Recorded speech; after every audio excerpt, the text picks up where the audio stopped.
새벽 3시 런던 보험사가 완전히 멈춰섰습니다. 중국이 200메가와트 원자력 선박 발표했거든요. 100억 달러 투자, 전 세계가 중국으로 쏠렸습니다. 그런데 48시간 만에 판이 뒤집혔어요. 중국이 한국 무너뜨리려고 뿌린 위조 문서가 들통났고 더 충격적인 건 그 다음이었습니다.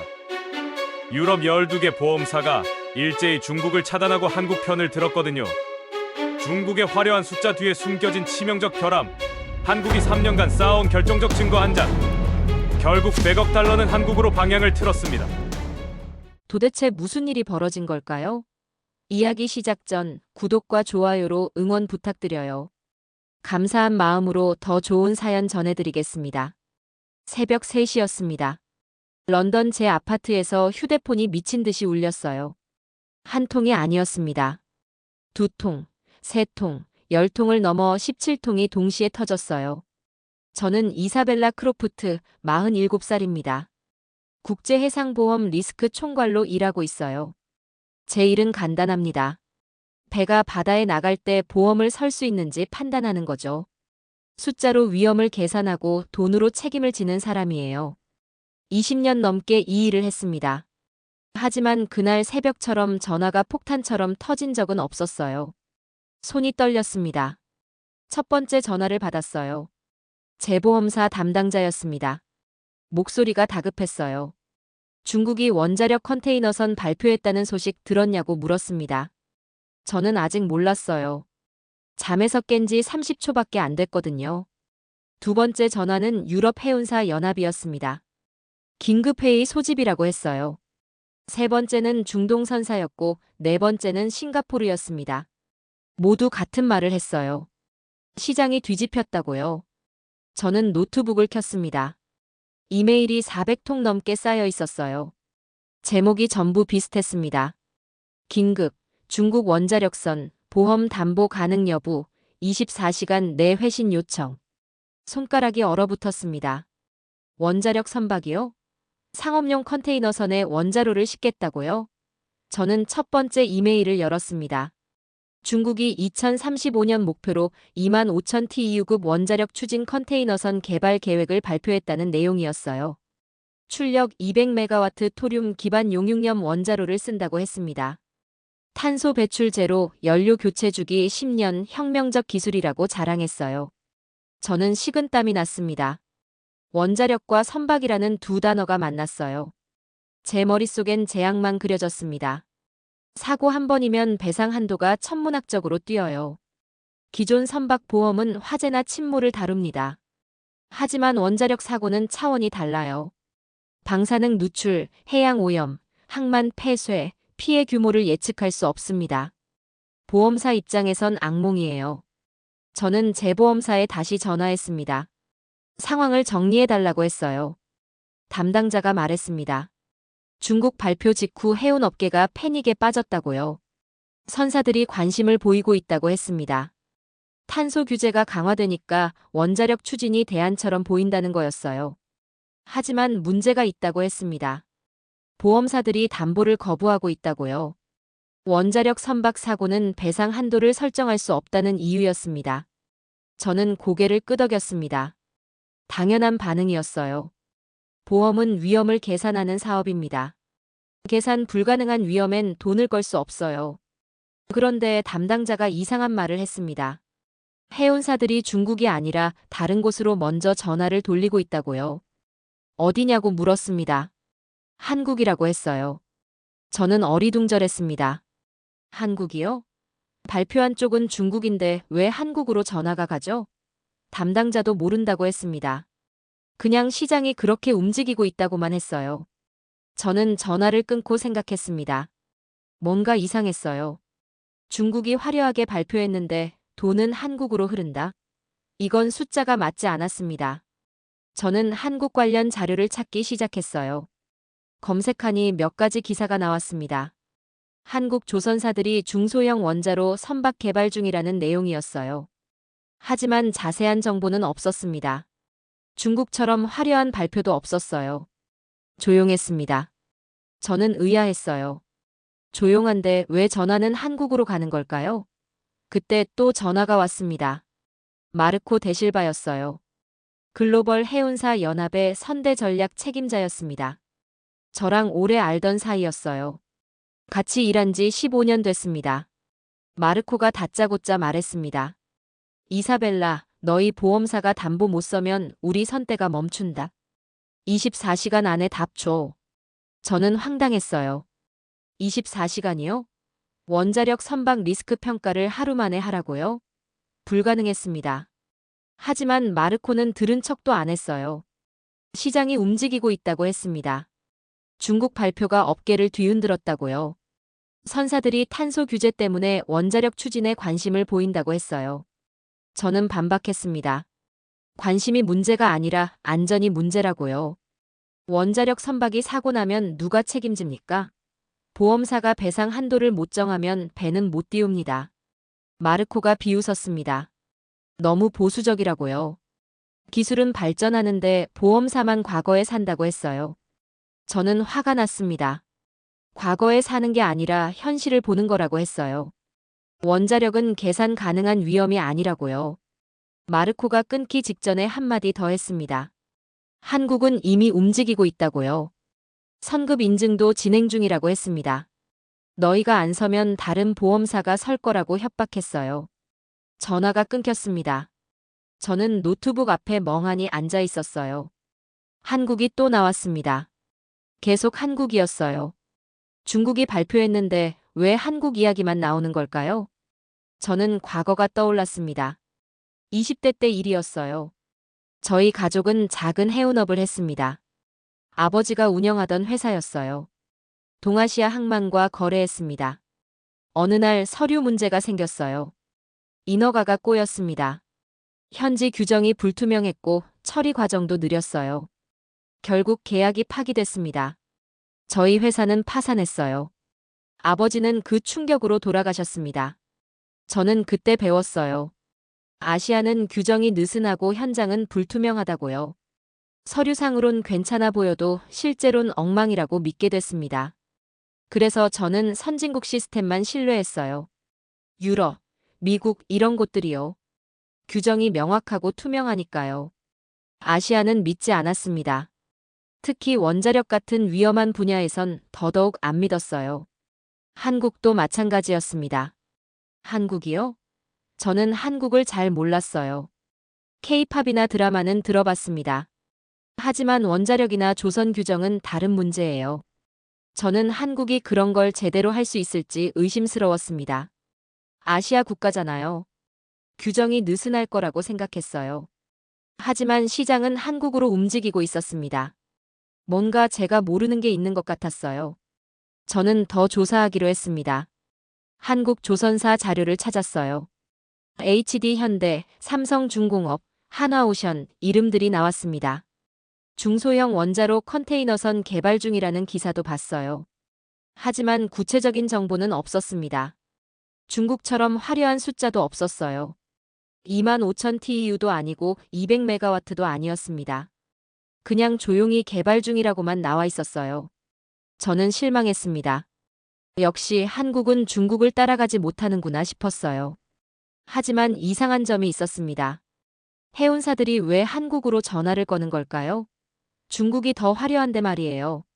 저는 업계 지인들에게 전화했습니다. 몇 명에게 물어봤어요. 왜 한국으로 가냐고요? 대답이 비슷했습니다. 한국이 보험 쪽을 먼저 생각하고 있다는 거였어요. 선급 인증도 진행 중이고 항만 규정도 검토했다고 했습니다. 중국은 기술만 강조하는데 한국은 통과 경로를 먼저 봤다는 거였어요. 저는 귀가 번쩍 뜨였습니다. 통과 경로요? 그게 핵심이잖아요.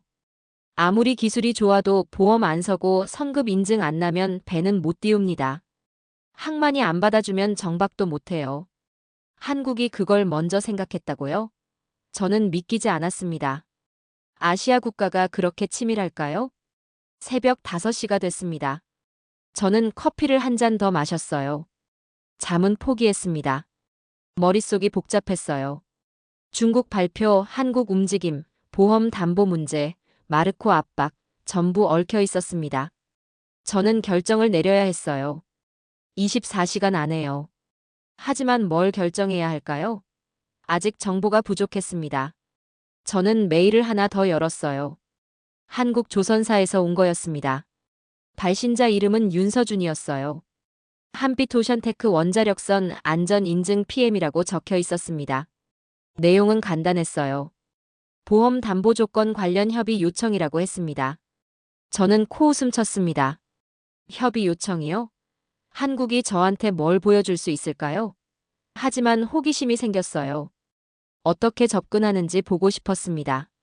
저는 답장을 보냈습니다. 회의 일정 잡자고요. 직접 만나서 얘기하자고 했습니다. 그렇게 제 런던 새벽은 혼란 속에서 시작됐어요. 오전 9시였습니다. 저는 회사 회의실에 앉아 있었어요. 긴급 임원 회의였습니다. 의제는 하나였어요. 중국 원자력 컨테이너선 보험 담보 가능 여부. 회의실엔 10명이 앉아 있었습니다. 리스크팀, 법무팀, 재무팀 전부 모였어요. 분위기가 무거웠습니다. 다들 밤새 자료를 봤을 거예요. 표정이 피곤했습니다. 저는 프레젠테이션을 시작했어요. 화면에 중국 자료를 띄웠습니다. 25,000 TEU급 컨테이너선 200메가와트 토륨 용융염 원자로 탄소 배출 제로 연료 교체 10년 주기. 숫자가 화려했어요. 보는 사람을 압도하는 숫자였습니다. 동료 한 명이 감탄했어요. 이거야말로 미래 선박 아니냐고 했습니다. 탄소 규제 강화되는데 완벽한 솔루션 같다고요. 저는 고개를 저었습니다. 숫자만 보지 말라고 했어요. 실제 리스크를 봐야 한다고 했습니다. 원자력 선박은 기술 문제가 아니라고 강조했어요. 항만이 허용하느냐가 전부라고 했습니다. 아무리 배가 좋아도 항만이 입항을 거부하면 소용없어요. 정박 못하는 배는 쓸모없습니다. 그럼 보험도 무의미해져요. 동료가 반박했습니다. 중국이 그 정도는 생각했을 거라고요. 이렇게 큰 프로젝트를 발표했는데 항만 문제를 안 봤을 리 없다고 했습니다. 저는 자료를 뒤적였어요. 중국 발표 자료엔 항만 관련 내용이 없었습니다. 선급 인증 계획도 명확하지 않았어요. 보험 담보 조건은 아예 언급도 안 됐습니다. 기술 설명만 빼곡했어요. 토륨이 안전하다, 용융염이 효율적이다, 이런 것들이요. 저는 지적했습니다. 이건 기술 자랑이지 통과 계획이 아니라고요. 법무팀장이 끼어들었습니다. 원자력 선박 사고 시 법적 책임 문제가 복잡하다고 했어요. 국제해양법상 원자력 사고는 일반 해난 사고와 다르게 취급된다고요. 배상 한도 설정이 어렵다고 했습니다. 최악의 경우 무한 책임이 될 수 있다고 경고했어요. 재무팀장도 고개를 끄덕였습니다. 재보험사들이 담보를 거부하고 있다고 했어요. 리스크가 계산 불가능하다는 이유라고요. 우리 회사 혼자 담보를 서면 회사가 위험해진다고 했습니다. 회의실 분위기가 바뀌었어요. 처음엔 긍정적이었는데 점점 부정적으로 기울었습니다. 저는 결론을 내렸어요. 현 상태로는 담보 불가능하다고 선언했습니다. 중국이 추가 자료를 제출하고 선급 인증을 받고 항만 협의를 완료하기 전까진 보험을 설 수 없다고 했어요. 동료들이 동의했습니다. 하지만 한 명이 질문했어요. 그럼 한국은 어떠냐고요? 아까 이사벨라가 한국 얘기했잖냐고 했습니다. 저는 대답했어요. 한국도 마찬가지라고요. 아직 검증이 안 됐다고 했습니다. 하지만 속으론 궁금했어요. 한국이 정말 보험 쪽을 먼저 생각하고 있을까요? 회의가 끝났습니다. 저는 자리로 돌아왔어요. 책상에 앉아 생각했습니다. 중국 숫자가 계속 머릿속을 맴돌았어요. 200메가와트, 25,000 TEU 화려했습니다. 하지만 뭔가 빈 느낌이었어요. 숫자는 많은데 내용이 없었습니다. 기술은 강조하는데 절차는 없었어요. 그게 함정이었습니다. 사람들은 숫자에 속아요. 큰 숫자를 보면 대단해 보이거든요. 하지만 실제론 큰 숫자가 큰 리스크일 수도 있습니다. 200메가와트요? 출력이 크면 사고 위험도 커요. 원자로가 크면 통제하기 어렵습니다. 25,000 TEU요?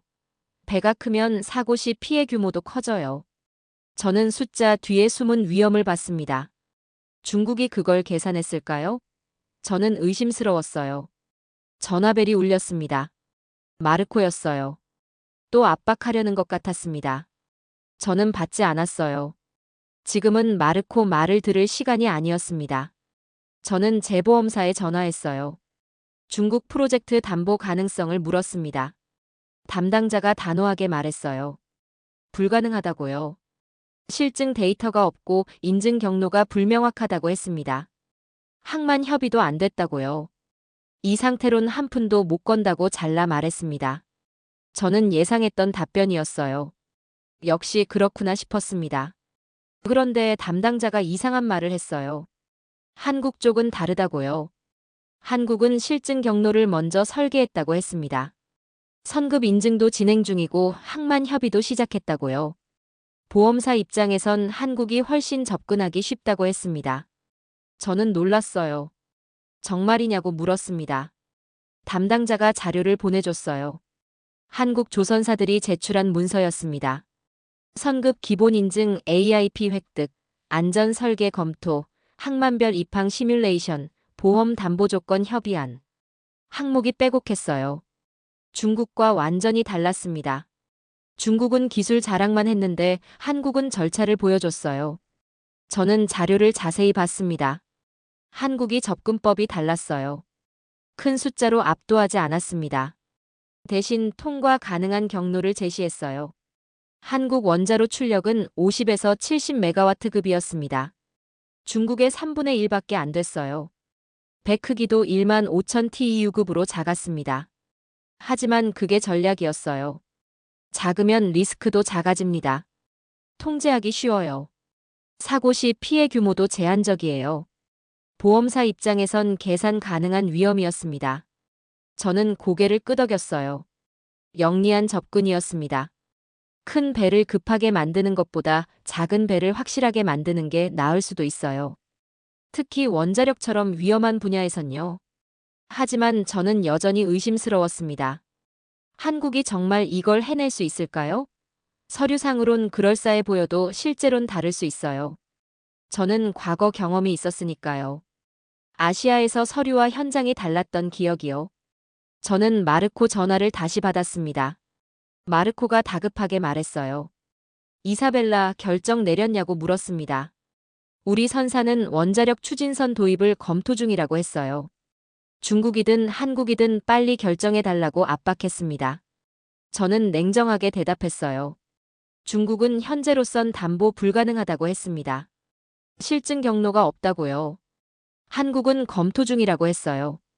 더 봐야 한다고 했습니다. 마르코가 짜증을 냈습니다. 한국이요? 한국은 드라마나 찍는 나라 아니냐고 비웃었어요. 원자력 선박을 제대로 만들 수 있겠냐고 조롱했습니다. 저는 화가 났습니다. 마르코가 한국을 무시하는 게 불쾌했어요. 하지만 저도 사실 비슷하게 생각했습니다. 한국이 정말 할 수 있을까 의심했으니까요. 저는 마르코에게 말했습니다. 판단은 제가 내린다고요. 마르코 의견은 참고만 하겠다고 했어요. 마르코가 경고했습니다. 너무 보수적이면 기회를 놓친다고요. 다른 보험사가 먼저 움직일 거라고 협박했어요. 저는 상관없다고 했습니다. 리스크 관리가 제 일이라고요. 기회보다 안전이 우선이라고 잘라 말했습니다. 전화를 끊었어요. 저는 창밖을 바라봤습니다. 런던 하늘이 흐렸어요. 비가 올 것 같았습니다. 제 마음도 복잡했어요. 중국 숫자가 화려한데 한국은 조용했습니다. 하지만 시장은 한국으로 움직이고 있었어요. 뭔가 제가 놓치고 있는 게 있는 것 같았습니다. 저는 한국 자료를 다시 펼쳤어요. 이번엔 더 자세히 봐야겠다고 생각했습니다. 숫자가 아니라 내용을 봐야 해요. 점심시간이 지났습니다. 저는 사무실에 혼자 남아 있었어요. 샌드위치를 먹으며 노트북 화면을 뚫어지게 봤습니다. 한국 자료를 계속 파고들고 있었어요. 처음엔 대충 훑어봤는데 이번엔 달랐습니다. 한 줄 한 줄 정독했어요. 그러다 핵심 키워드를 발견했습니다. AIP, 선급 인증, 통합 안전 설계. 이 단어들이 계속 나왔어요. 저는 이 단어들의 의미를 알았습니다. 보험업계에서 20년 일했으니까요. AIP는 기본 인증이에요.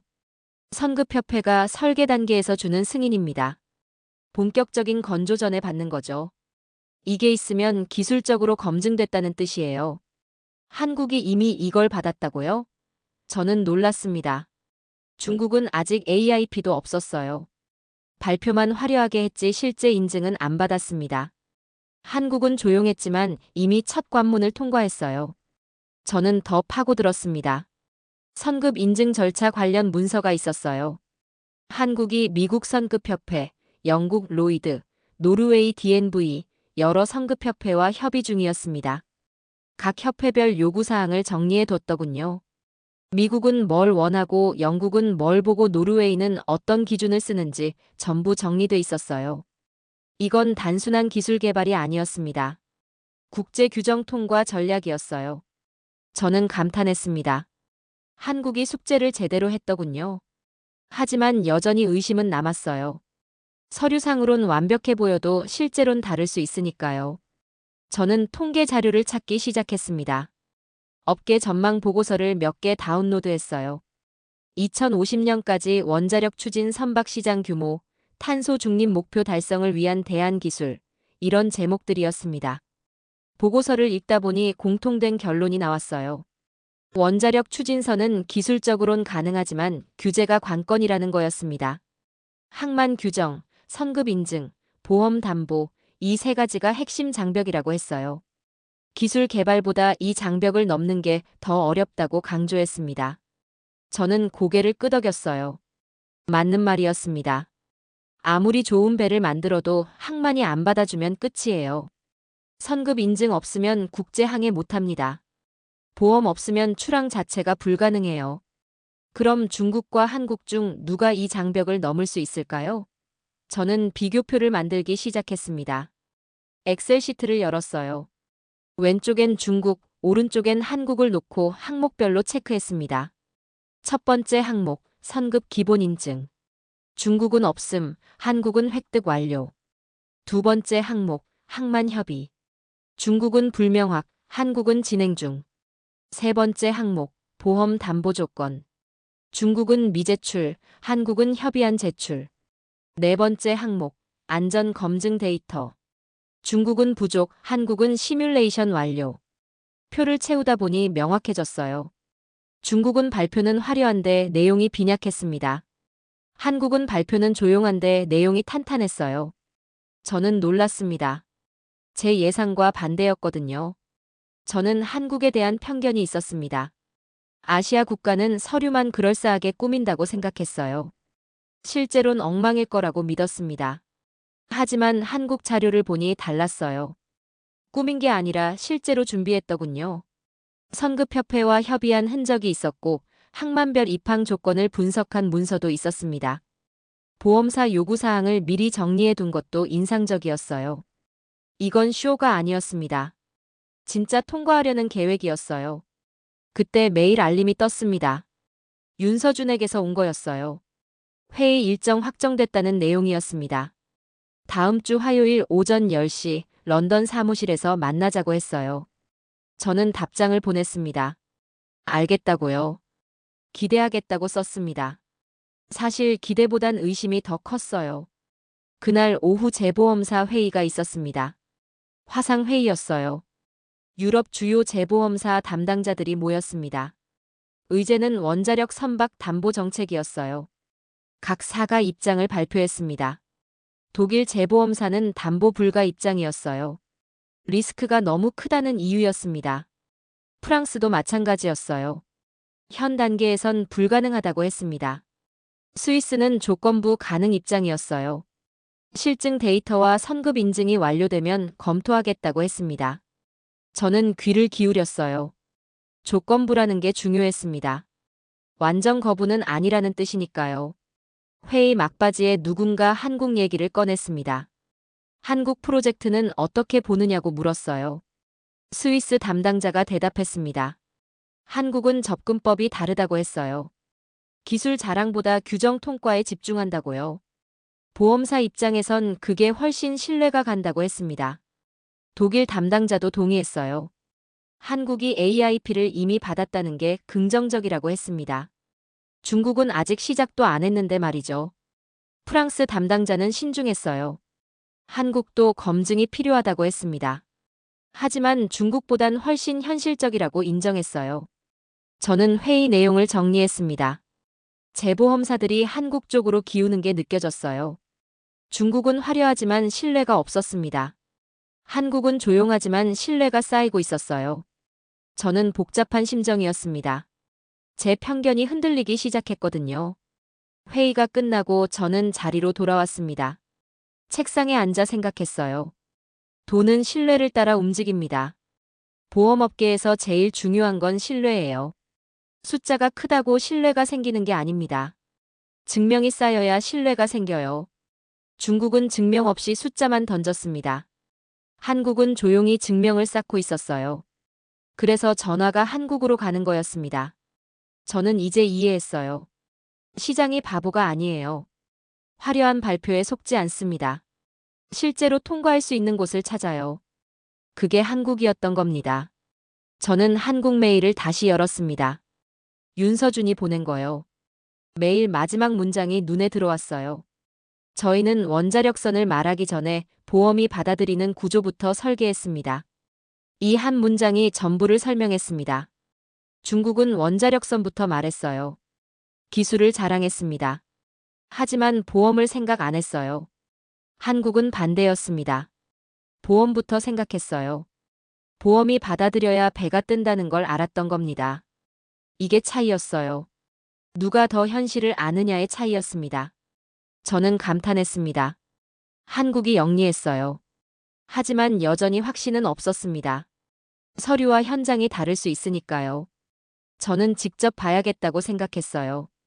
다음 주 화요일 회의에서 윤서준을 만나 캐물어야겠다고 다짐했습니다. 말이 아니라 증거를 보여달라고 할 거예요. 그래야 믿을 수 있으니까요. 화요일 오전 10시였습니다. 회의실 문이 열렸어요.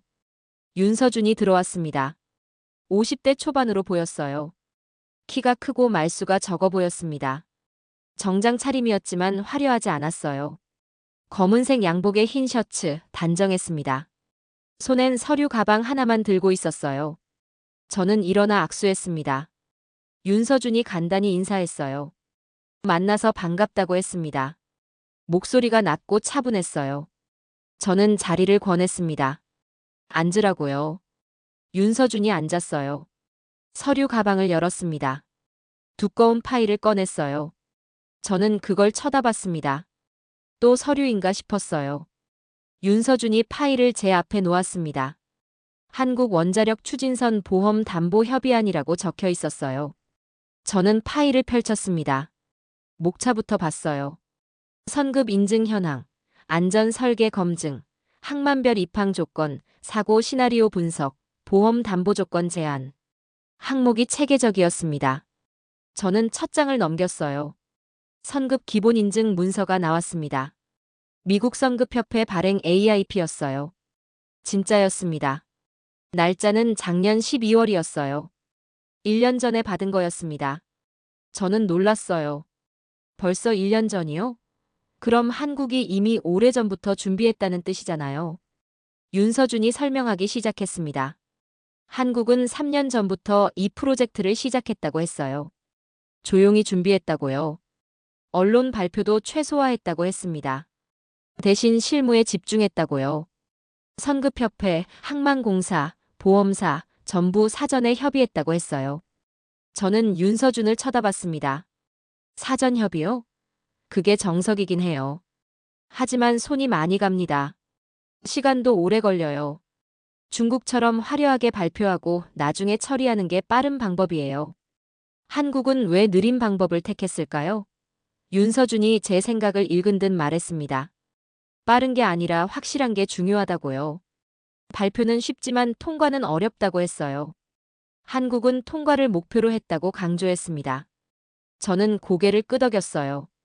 일리 있는 말이었습니다. 하지만 여전히 의심스러웠어요. 말은 누구나 할 수 있으니까요. 저는 까다로운 질문을 던졌습니다. 사고 시나리오는 몇 가지나 준비했냐고요. 원자력 선박은 최악의 상황까지 대비해야 한다고 했습니다. 윤서준이 파일을 넘겼어요. 사고 시나리오 분석 페이지가 나왔습니다. 목록이 빼곡했어요. 냉각수 상실, 전원 상실, 제어봉 고장, 경남 용기 손상, 화재, 침수, 충돌, 테러, 자연재해, 사이버 공격. 10가지가 넘었습니다. 각 시나리오별 대응 절차가 상세하게 나와 있었어요. 저는 감탄했습니다. 철저하더군요. 하지만 이건 서류예요. 실제로 작동하는지는 모릅니다. 저는 다시 물었습니다. 이게 실증됐냐고요? 시뮬레이션만 한 건지 실제 테스트를 했는지 물었어요. 윤서준이 대답했습니다. 육상 실증 시설에서 테스트했다고요. 한국에 시설이 있다고 했습니다. 저를 초대하고 싶다고 했어요. 직접 보라고요. 저는 당황했습니다. 초대요? 한국까지 가라고요? 저는 거절하려 했습니다. 시간도 없고 필요성도 못 느꼈어요. 하지만 윤서준이 단호하게 말했습니다. 말로 설득하지 않겠다고요. 보여주겠다고 했습니다. 증거로만 이야기하겠다고 했어요. 저는 할 말을 잃었습니다. 윤서준 눈빛이 진지했거든요. 거짓말하는 것 같지 않았어요. 저는 잠시 고민했습니다. 그리고 결정을 내렸어요. 가보기로요. 직접 확인하는 게 맞다고 생각했습니다. 일주일 후 저는 인천공항에 도착했어요. 비행 시간이 11시간이었습니다. 피곤했어요. 하지만 긴장도 됐습니다. 한국이 뭘 보여줄지 궁금했거든요. 공항 밖으로 나오니 윤서준이 기다리고 있었어요. 차를 준비했다고 했습니다. 시설로 바로 가자고요. 차는 인천 외곽으로 향했습니다. 40분쯤 달렸어요. 한적한 공단 지역이 나왔습니다. 큰 건물이 보였어요. 한빛 오션테크 연구센터라고 적혀 있었습니다. 경비가 삼엄했어요. 출입증을 확인하고 들어갔습니다. 건물 안은 깨끗했어요. 복도가 넓고 조명이 밝았습니다. 실험실 같은 느낌이었어요. 윤서준이 안내했습니다. 중앙 실험실로 갔어요. 문이 열렸습니다. 거대한 공간이 나타났어요. 중앙에 원자로 모형이 있었습니다. 실물 크기였어요. 주변에 각종 장비와 모니터가 설치돼 있었습니다. 엔지니어 몇 명이 작업 중이었어요. 저는 압도됐습니다. 생각보다 규모가 컸거든요.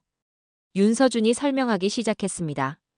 이게 중소형 원자로 실증 시설이라고요. 출력 50메가와트급 원자로를 테스트하는 곳이라고 했습니다. 저는 주변을 둘러봤어요. 진짜 같았습니다. 쇼를 위한 세트가 아니었어요. 실제 작동하는 시설이었습니다. 윤서준이 계속 말했습니다.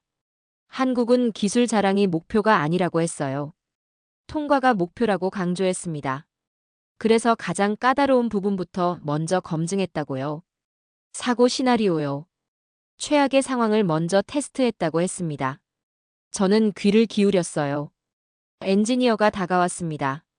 시연 준비가 됐다고 했어요. 윤서준이 저를 쳐다봤습니다. 보시겠냐고 물었어요. 저는 고개를 끄덕였습니다. 보여달라고 했어요. 엔지니어가 컴퓨터를 조작했습니다. 모니터에 원자로 상태가 떴어요. 정상 작동 중이었습니다. 엔지니어가 설명했습니다. 지금부터 냉각수 상실 시나리오를 시작하겠다고요. 저는 긴장했습니다. 버튼을 눌렀어요. 냉각수가 차단됐습니다. 온도가 올라가기 시작했어요. 빨간 경고등이 켜졌습니다. 3초 후 자동 정지 장치가 작동했어요. 제어봉이 삽입됐습니다. 온도 상승이 멈췄어요. 저는 놀랐습니다. 빠르더군요. 엔지니어가 말했습니다. 한국 시스템은 3중 안전장치라고요. 하나가 고장 나도 나머지가 작동한다고 했어요. 저는 데이터를 요청했습니다. 테스트 기록을 보고 싶다고요. 윤서준이 서류를 건넸어요. 100번 넘게 테스트했다는 기록이 나왔습니다. 전부 성공이었어요. 저는 서류를 자세히 봤습니다. 조작한 것 같지 않았어요. 저는 윤서준에게 물었습니다. 왜 이렇게 철저하게 하냐고요? 윤서준이 대답했습니다. 위험한 건 원자력이 아니라 증거 없이 밀어붙이는 문화라고요. 한국은 증거로만 말하겠다고 했습니다. 저는 그 말에 충격받았어요. 제 과거가 떠올랐거든요. 20대 때 가족 회사가 무너진 일이요. 그때도 증거가 없었습니다. 서류만 있었어요. 현장은 엉망이었고요. 그래서 무너졌습니다. 저는 그 기억 때문에 아시아를 믿지 않게 됐어요. 증거 없이 밀어붙인다고 생각했습니다. 하지만 윤서준은 정반대를 말했어요. 증거 없는 게 위험하다고요. 한국은 증거부터 만든다고 했습니다. 저는 할 말을 잃었습니다. 제 편견이 틀렸을 수도 있겠다는 생각이 들었거든요. 저는 더 까다로운 질문을 던졌습니다. 보험사 입장에서 가장 중요한 건 배상 한도라고 했어요. 사고 시 피해 규모를 예측할 수 있어야 한다고 했습니다. 한국은 그걸 계산했냐고 물었어요. 윤서준이 다른 자료를 보여줬습니다.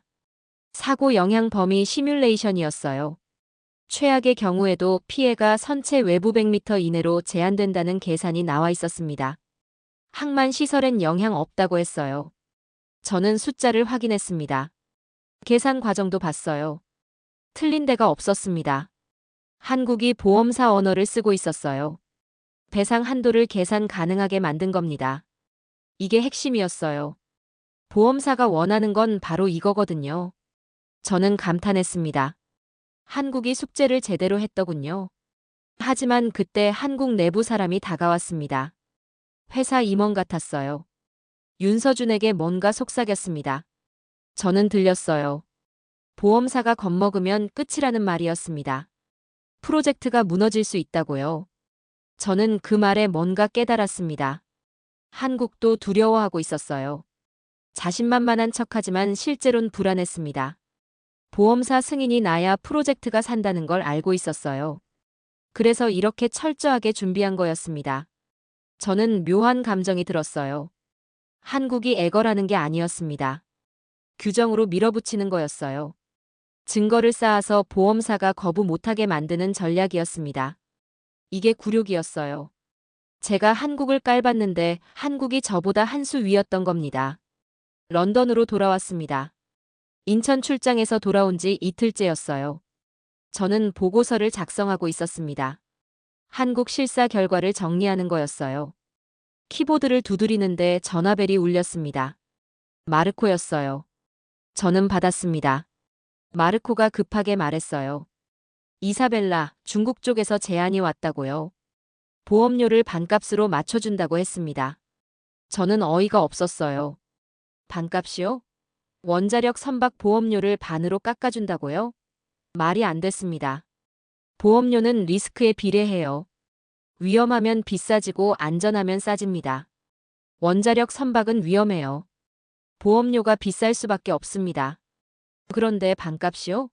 누가 그 차액을 메운다는 건가요? 마르코가 설명했습니다. 중국 정부가 보조금을 준다고 했어요. 원자력 선박 육성 정책의 일환이라고요. 초기 시장을 키우기 위해 보험료 일부를 지원한다고 했습니다. 저는 코웃음 쳤어요. 정부 보조금이요? 그게 지속 가능할까요? 보조금은 언젠가 끊깁니다. 그럼 보험료가 다시 올라가요. 그때 선사들은 어떻게 하죠? 게다가 보조금이 있다고 해서 리스크가 줄어드는 건 아닙니다. 사고는 여전히 날 수 있어요. 저는 마르코에게 말했습니다. 보험료가 문제가 아니라 리스크가 문제라고요. 반값이라도 사고 나면 회사가 망한다고 했습니다. 마르코가 짜증을 냈어요. 너무 보수적이라고요. 기회를 놓치고 있다고 했습니다. 저는 화가 났습니다. 기회요? 이건 도박이에요. 리스크를 계산할 수 없는 상품에 돈을 거는 겁니다. 마르코가 계속 압박했어요. 다른 보험사들이 움직이고 있다고 했습니다. 프랑스 보험사가 중국 제안을 검토 중이라고요. 우리가 안 하면 다른 데가 한다고 협박했습니다. 저는 상관없다고 잘라 말했어요. 다른 데가 하든 말든 저는 안 한다고요. 제 이름으로 사인하는 건데 제가 판단한다고 했습니다. 마르코가 한숨을 쉬었어요. 고집 세다고 비난했습니다. 전화를 끊었어요. 저는 자리에 앉아 생각했습니다.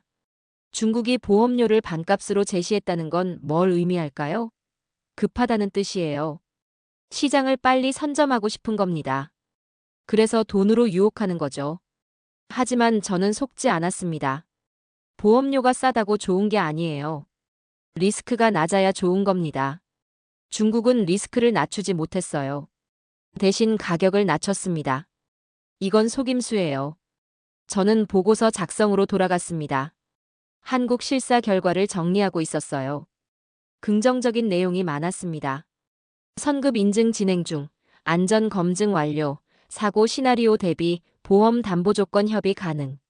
한국은 통과할 준비가 돼 있었어요. 저는 결론을 쓰기 시작했습니다. 한국 프로젝트는 조건부 담보 가능이라고요. 추가 검증 후 최종 결정하겠다고 썼습니다. 그때 또 전화가 왔어요. 이번엔 모르는 번호였습니다. 저는 받았어요. 목소리가 낯설었습니다. 본인을 중국 조선그룹 관계자라고 소개했어요. 저와 대화하고 싶다고 했습니다. 저는 의아했어요. 무슨 용건이냐고 물었습니다. 상대방이 조심스럽게 말했어요. 원자력 선박 담보 조건 완화를 요청하고 싶다고요. 현재 기준이 너무 까다롭다고 했습니다. 조금 융통성을 발휘해 달라고 했어요. 저는 경계했습니다. 융통성이요? 그게 무슨 뜻인가요? 상대방이 얼버무렸어요. 국제 협력 차원에서 서로 도와야 한다고요. 중국 프로젝트가 성공하면 보험 시장도 커진다고 유혹했습니다. 저는 단호하게 거절했어요. 담보 조건은 리스크 기반이라고 했습니다. 융통성을 발휘할 부분이 아니라고요. 상대방이 아쉬워하며 전화를 끊었습니다. 저는 불쾌했어요. 이게 뭐죠? 로비 시도인가요? 담보 조건 완화를 요청한다는 게 말이 됩니까? 보험은 자선 사업이 아닙니다. 리스크를 계산하고 돈을 받는 사업이에요. 조건을 완화하면 리스크가 올라갑니다. 저는 그런 거 안 해요. 하지만 찜찜했습니다. 중국이 여러 경로로 압박하고 있다는 느낌이 들었거든요. 마르코 통해서도 오고 직접 전화도 오고요. 저는 더 조심해야겠다고 생각했습니다. 그날 오후 임원 회의가 있었어요. 저는 한국 실사 결과를 발표했습니다.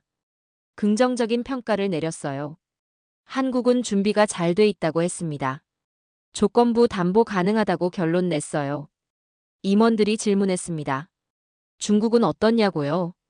저는 대답했습니다. 중국은 아직 준비가 부족하다고요. 리스크가 높다고 했습니다.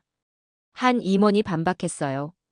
중국이 보험료를 반값으로 제시했다는데 검토 안 하냐고요. 시장 기회를 놓칠 수 있다고 했습니다. 저는 단호하게 말했습니다. 보험료가 문제가 아니라고요. 리스크가 문제라고 강조했어요.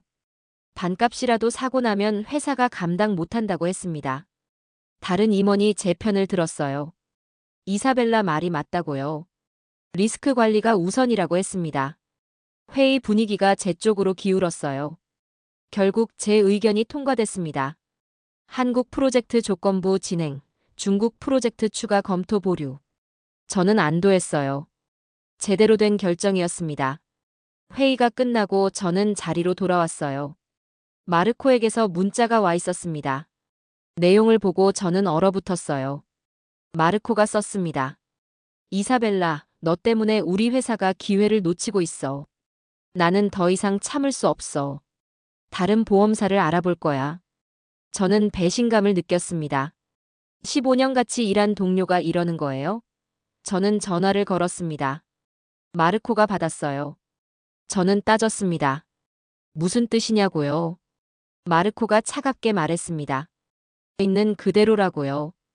우리 회사는 원자력 추진선 도입을 추진 중이라고 했어요. 하지만 너희 보험사가 발목을 잡는다고 비난했습니다. 다른 보험사를 찾겠다고 선언했어요. 저는 어이가 없었습니다. 발목을 잡는다고요? 저는 리스크를 관리하는 거예요. 마르코가 리스크를 무시하는 겁니다. 저는 냉정하게 말했습니다. 가고 싶으면 가라고요. 하지만 후회할 거라고 경고했습니다. 리스크를 무시하면 결국 사고가 난다고요. 마르코가 비웃었어요. 겁쟁이라고 조롱했습니다. 전화를 끊었어요. 저는 자리에 앉아 숨을 고르려 했습니다. 손이 떨렸어요. 화가 났습니다. 마르코가 배신했어요. 15년 동료가요.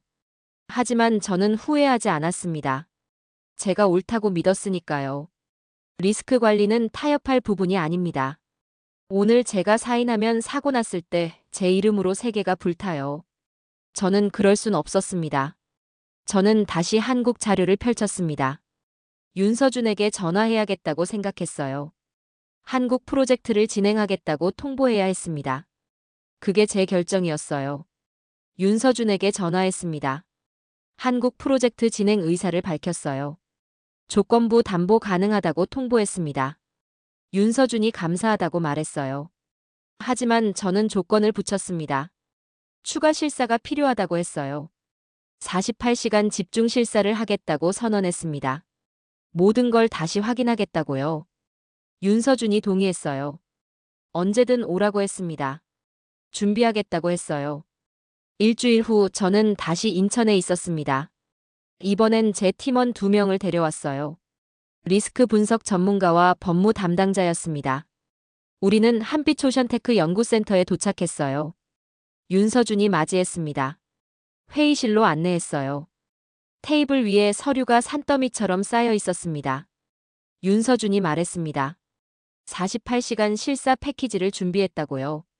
선급 인증 문서, 안전 검증 데이터, 항만 협의 내용, 보험 담보 조건 전부 여기 있다고 했습니다. 저는 서류를 펼치기 시작했어요.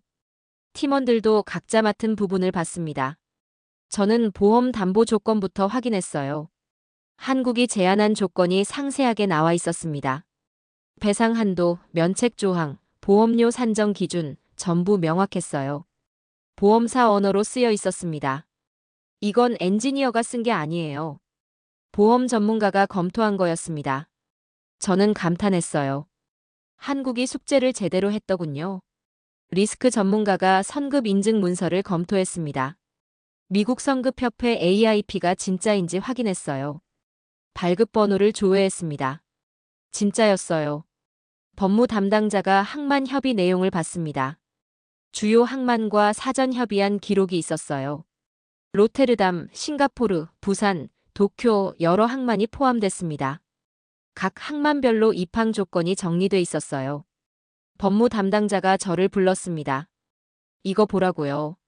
로테르담 항만공사 의견서가 있었습니다.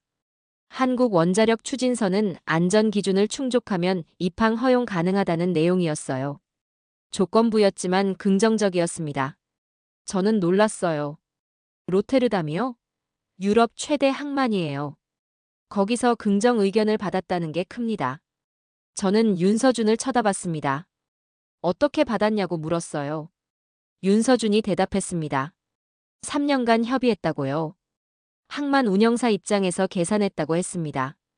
윤서준이 설명했습니다. 항만이 두려워하는 건 사고예요. 사고 나면 항만 전체가 폐쇄될 수 있습니다. 그래서 한국은 사고 영향 범위를 최소화하는 설계를 했다고요. 최악의 경우에도 피해가 선체 외부 100m 이내라고 증명했다고 했습니다. 항만 시설엔 영향 없다고 보장했어요. 그래서 로테르담이 긍정 의견을 준 거라고 했습니다. 저는 이해했어요. 한국이 항만 언어를 쓴 겁니다. 기술이 아니라 안전을 강조했어요. 항만이 원하는 게 바로 그거거든요.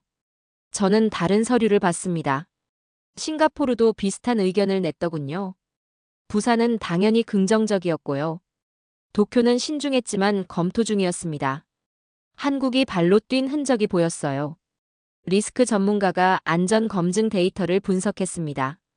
사고 시나리오별 시뮬레이션 결과를 확인했어요. 숫자를 검산했습니다. 틀린 데가 없었어요. 계산이 정확했습니다. 리스크 전문가가 말했습니다. 이 정도면 보험 담보 가능하다고요. 리스크가 계산 가능한 수준이라고 했습니다. 법무 담당자도 동의했어요. 법적으로 문제 없다고 했습니다. 배상 한도 설정이 가능하다고요. 저는 팀원들 의견을 들었습니다. 둘 다 긍정적이었어요. 저는 안도했습니다. 제 판단이 틀리지 않았어요. 윤서준이 말했습니다. 한 가지 더 보여주고 싶은 게 있다고요. 저를 다른 방으로 안내했어요. 작은 회의실이었습니다. 테이블 위에 체크리스트가 놓여 있었어요. 윤서준이 설명했습니다. 이게 한국의 핵심 전략이라고요.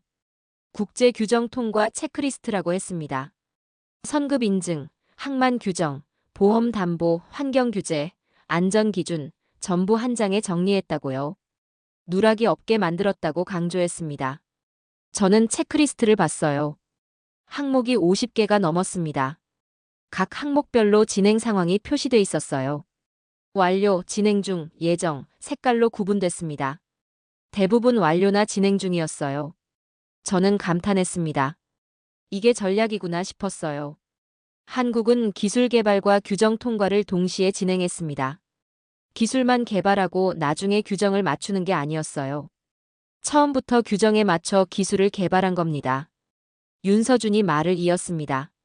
원자력선이 2035년이든 2050년이든 계획은 많다고 했어요. 하지만 담보 가능한 설계는 많지 않다고 강조했습니다. 한국은 담보 가능한 설계를 목표로 했다고요.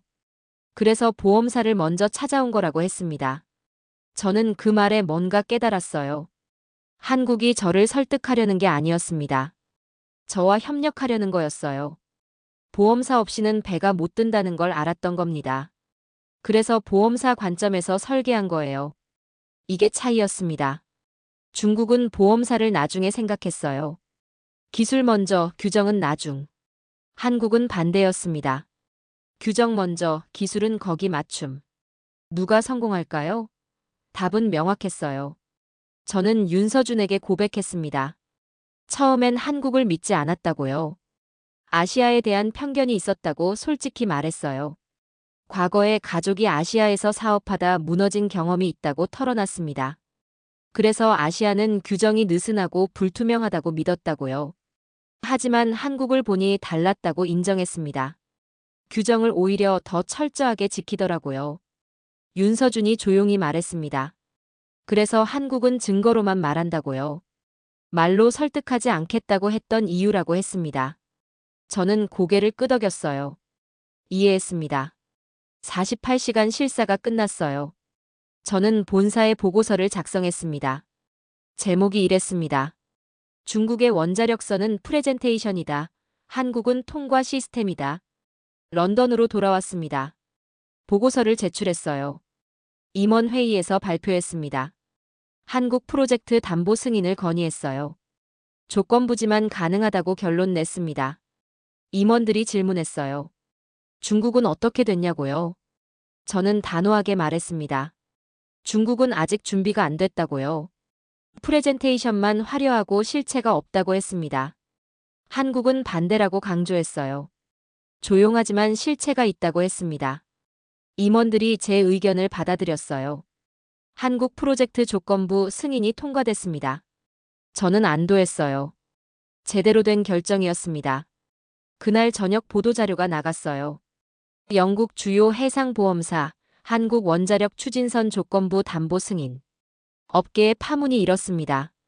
다음 날 아침 제 전화기가 또 폭발했어요. 이번엔 해운사들이었습니다. 유럽, 중동, 아시아, 전 세계에서 전화가 왔어요. 한국 프로젝트에 대해 물었습니다. 정말 담보 가능하냐고요? 조건이 뭐냐고 물었어요. 저는 하나하나 설명했습니다. 안전기준 충족, 선급 인증 완료, 항만 협의 완료, 이 세 가지가 조건이라고요. 한국은 이미 진행 중이라고 말했습니다. 해운사들이 관심을 보였어요. 그럼 우리도 검토하겠다고 했습니다. 한국 조선사에 연락하겠다고요. 저는 전화를 받으며 놀랐습니다. 시장이 빠르게 움직이고 있었어요. 제 보고서 하나가 방아쇠를 당긴 겁니다. 보험사가 승인하니까 해운사들이 움직인 거예요. 마르코에게서 전화가 왔습니다. 목소리가 당황스러웠어요. 이사벨라, 무슨 일이냐고 물었습니다. 왜 갑자기 한국으로 다들 가느냐고요? 저는 차갑게 대답했습니다.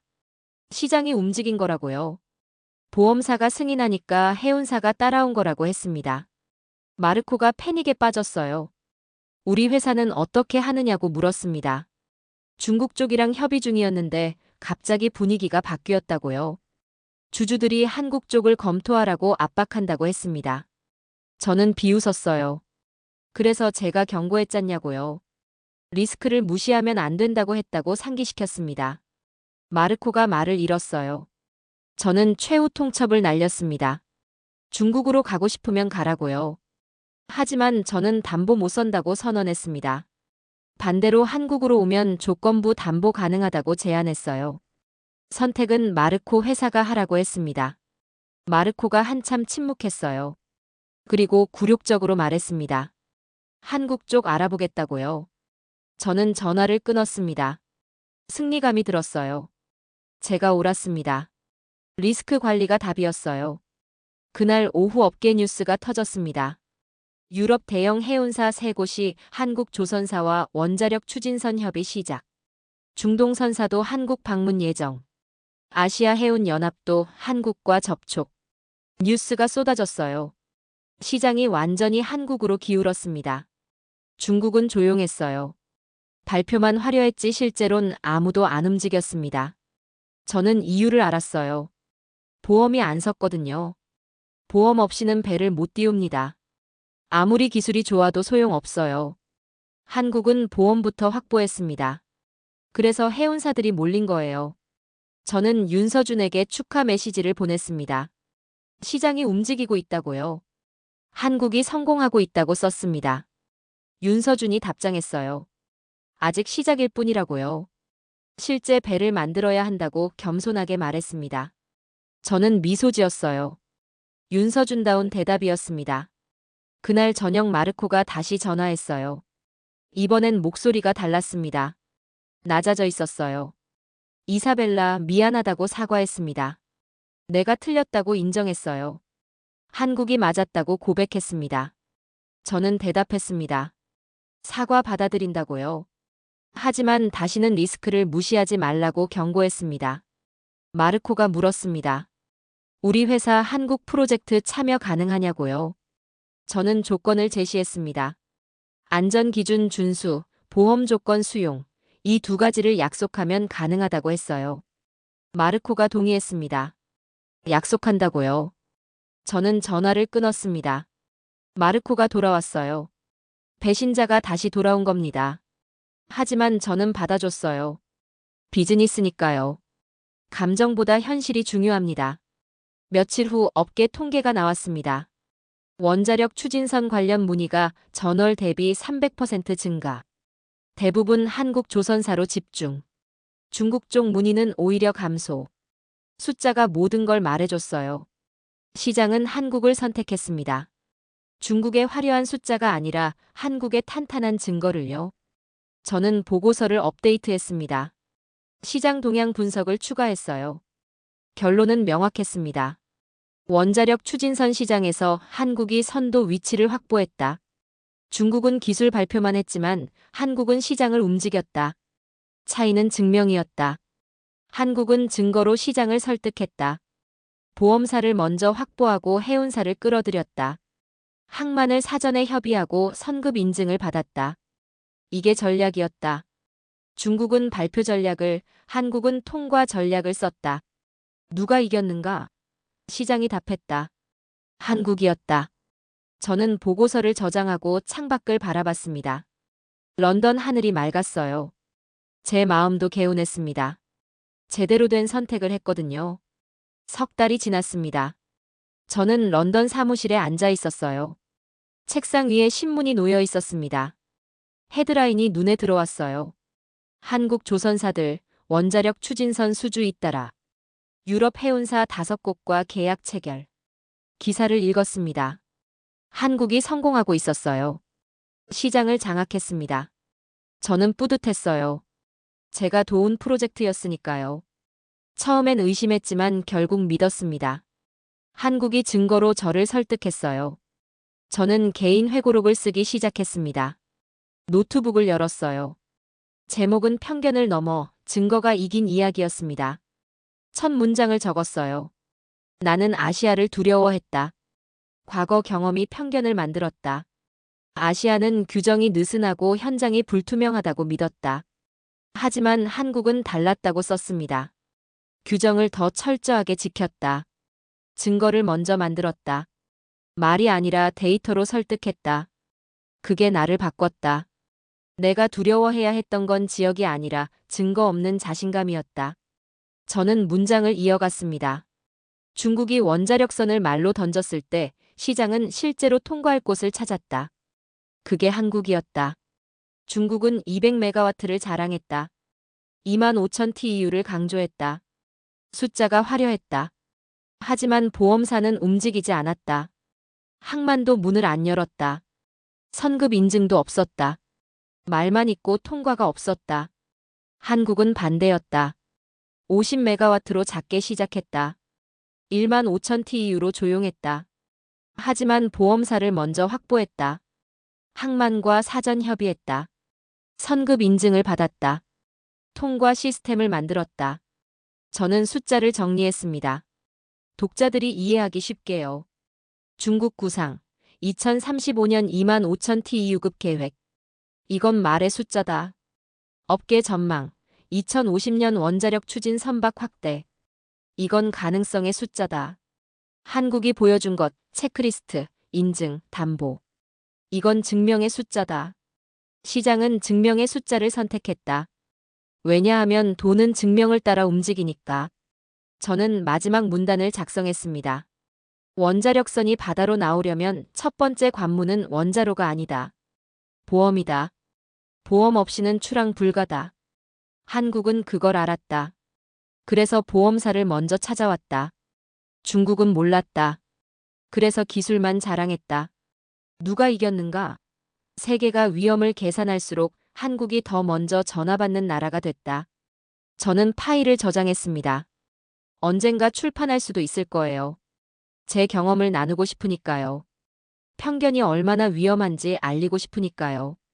전화벨이 울렸습니다. 윤서준이었어요. 안부 전화였습니다. 잘 지내냐고 물었어요. 저는 잘 지낸다고 대답했습니다. 윤서준이 소식을 전했어요. 한국 첫 원자력 추진 시험선이 내년 진수한다고요. 2028년 목표라고 했습니다. 진수식에 초대하고 싶다고 했어요. 저는 기뻤습니다. 꼭 가겠다고 약속했어요. 한국이 만든 배를 직접 보고 싶다고 했습니다. 윤서준이 감사하다고 말했어요. 저는 오히려 제가 감사하다고 했습니다. 한국이 제 편견을 깨줬다고요. 증거로 가르쳐줬다고 고백했습니다. 전화를 끊고 저는 창밖을 바라봤습니다. 템즈강이 보였어요. 배들이 지나다니고 있었습니다. 언젠가 저 배들 중 하나가 원자력으로 움직일 거예요. 한국이 만든 배로요. 깨끗한 배입니다. 연기가 안 나와요. 탄소 배출 제로니까요. 조용히 움직입니다. 안전하게 설계됐으니까요. 저는 그 배를 상상했어요. 제가 승인한 배요. 제가 믿은 나라가 만든 배요. 뿌듯했습니다. 마르코에게서 메일이 왔어요. 내용을 읽었습니다. 이사벨라, 인정한다. 한국이 맞았다. 너도 맞았다. 나는 빠른 길을 찾았지만 너는 올바른 길을 찾았다. 감사하다. 저는 답장을 보냈습니다. 받아들인다고요. 하지만 다음엔 리스크를 먼저 보라고 조언했습니다. 속도보다 안전이 우선이라고요. 저는 업계 보고서를 열었습니다. 최신 통계가 나와 있었어요. 원자력 추진선 시장 전망, 2050년까지 성장 예상. 주요 공급자 한국 조선사들. 시장 점유율 한국 60% 이상. 숫자가 모든 걸 말해줬습니다. 한국이 시장을 장악했어요. 중국은 어디 갔을까요? 보고서를 뒤져봤습니다. 중국 프로젝트 재검토 중. 일정 지연. 선급 인증 미획득. 보험 담보 불가. 중국이 멈춰 있었습니다. 화려한 발표 후 3년이 지났는데 진전이 없었어요. 한국은 반대였습니다. 조용한 출발 후 3년 만에 시장을 장악했어요. 차이가 명확했습니다. 발표와 실행의 차이였어요. 저는 마지막 문장을 회고록에 추가했습니다. 2035년이든 2050년이든 계획은 많다. 하지만 결국 살아남는 건 통과하는 기술이다. 그리고 오늘 그 길을 한국이 열었다. 세계가 위험을 계산할수록 전화는 한국으로 먼저 간다. 왜냐하면 한국은 증명한 나라이기 때문이다. 저는 파일을 닫았습니다. 일어나서 커피를 한 잔 마셨어요. 내년 한국 진수식이 기대됐습니다. 제가 승인한 배가 실제로 물에 뜰 거예요. 한국이 만든 미래가 현실이 될 겁니다. 저는 그 순간을 꼭 보고 싶었어요. 제 편견이 깨진 순간을 기념하고 싶었습니다. 증거가 이긴 순간을 축하하고 싶었어요. 1년만 기다리면 됩니다. 한국에서 만날 그날을요.